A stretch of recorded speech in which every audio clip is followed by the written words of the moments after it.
Eleanor Roosevelt led an emotionally impoverished childhood, yet she only used it to help her become one of the most prominent, successful, and compassionate women of the 20th century.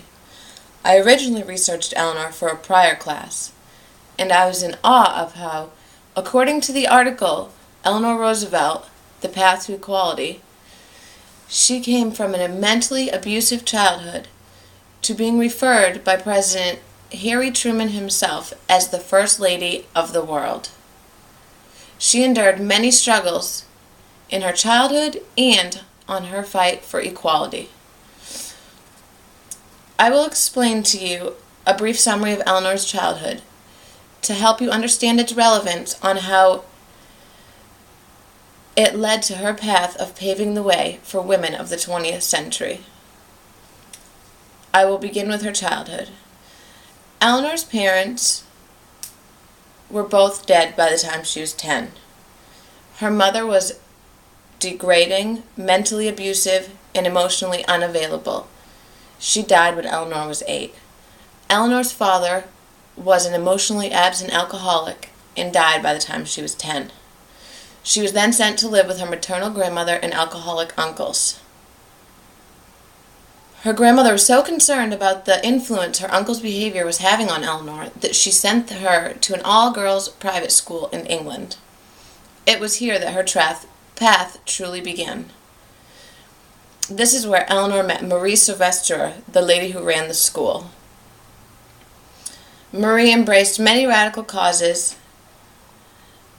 and instilled in Eleanor a law of confidence. She became Eleanor's mentor. Marie Sylvestre imparted to her a passion for life and a passion for social causes that became the hallmark of Eleanor Roosevelt's adulthood, according to Susan Beck in the White House Studies, Eleanor Roosevelt's Path to Equality, August 2012.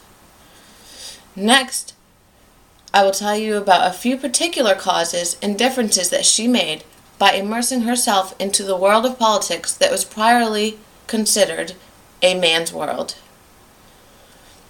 Eleanor broke a couple of barriers. One, by being the first woman to use media and write a column in the newspaper to bring awareness to her causes. She was also the first lady to ever hold a press conference. Eleanor used the press to bring awareness to the causes that she believed in. She began with the National Consumers League, fighting for women's rights that she did not believe they should be enduring in the workplace. Eleanor did things from big to small. She was pen pals with several Southern ladies for 30 years or more because she wanted to stay aware of the issues that were going on in their states so that she could do any little thing that she could as First Lady to bring an awareness to everybody's issues, big or small.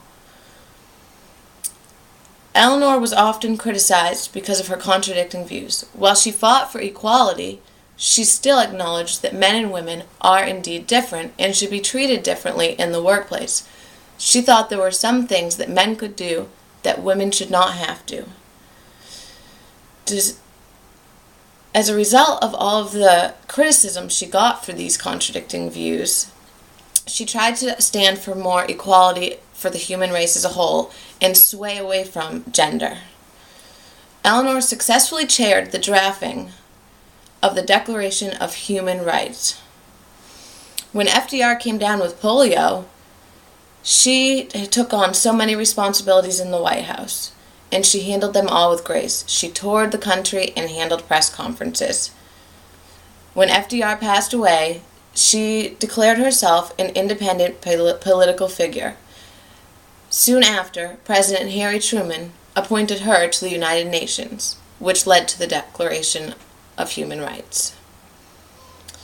Eleanor Roosevelt may have had a tough beginning, but she dedicated her life to helping those who were less able to help herself. She really paved the way for the women of the 20th century, and she made a huge impact on world history by immersing herself into politics as a woman.